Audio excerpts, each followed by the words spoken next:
Like everyone else at Ground Zero, Charlie was in the wrong place at the wrong time. He'd spent all day in the kitchen, overseeing a crew of 13 junior bakers, churning out breads and cakes and pies and pastries for a crowd that never seemed to dwindle. Charlie had always dreamed of making a name for himself in a famous kitchen and headed off to New York City with dreams of success. Now, those dreams were finally coming true. As the chief baker in one of the world's premier restaurants, Charlie was practicing the trade he loved and devoted to pleasing his customers. Now, to be clear, Charlie was drunk on the day in question. There's no doubt about it. His blood alcohol content just a few hours after impact would have confirmed an almost inconceivable rate of consumption. But that's the point. Charlie's drinking didn't precede the impact. It followed it. And really, who can blame him? When the walls and floor shuddered around him, Charlie knew something had slammed into the towering structure, something big.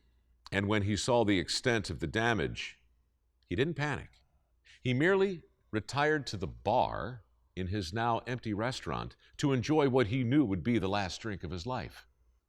But what exactly does one drink as one ponders his own mortality and considers his final actions on planet Earth? For Charlie, the options were endless. From the finest champagnes in France to the very best Italian wines, it was all there for the sampling. So Charlie sampled them all. There was Beaujolais and sherry, Drambuie and absinthe, cognac and Armagnac, and endless rows of schnapps and beer from around the world. Mostly, though, there was some very old Irish whiskey. Ah, yes, that was just what the doctor ordered. The perfect elixir to prepare Charlie for the job at hand, the job he believed he was duty-bound to execute. Charlie pounded half the bottle and poured the rest into a large flask. Then he filled a sack with breads and pastries and slowly made his way up to the top floor to do what must be done.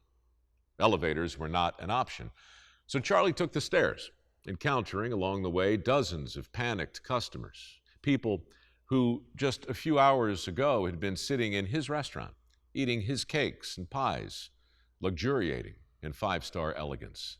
"Follow me," he said. "I know the way out." On the roof, it was pandemonium, so Charlie did everything he could to calm his customers. First, he handed out his pastries. Then he offered shots of courage from his bottomless flask. Then, when it was obvious the first responders weren't responding, Charlie did what he thought was best. He began to push his customers over the edge.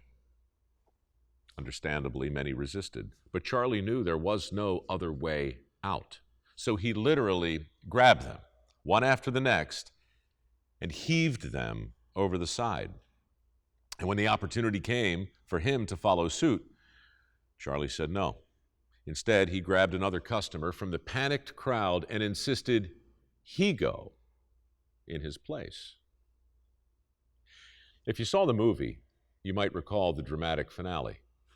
Two lovers standing on the pinnacle of that doomed and crumbling edifice, waiting for the inevitable collapse. Well, those lovers weren't really there, but the chief baker was. Charles Joffin, filled with adrenaline and booze from around the world, had taken it upon himself to fill multiple lifeboats with dozens of terrified women and children, loath to leave their husbands and fathers behind. Then, the inebriated baker, defying the laws of gravity and the rules of basic intoxication, crawled over the side and scampered all the way up to what must have felt like the roof of the world. There, flask in hand, Charlie rode the ruined remains all the way down, waiting until the last possible second before stepping from his perch into the 28-degree water. He should have died, just like everyone else who didn't make it into a lifeboat. But he didn't. Instead, he splashed around the North Atlantic for over 3 hours until someone finally plucked him out of the black and icy sea with little more than 2 swollen feet and a lingering buzz. It was the booze, they said, that kept him alive, thinning his blood to the point where hypothermia was kept at bay. Medical professionals might dispute such a claim today, but who knows? Maybe if James Cameron had allowed Leonardo DiCaprio a few slugs of whiskey, he too might have survived that terrible night and grown old with Kate Winslet. Alas, there was no happy ending for Jack and Rose, or for the 1,500 real people who perished on their way to New York City. But thanks to an open bar, Charles Joffin was not among them.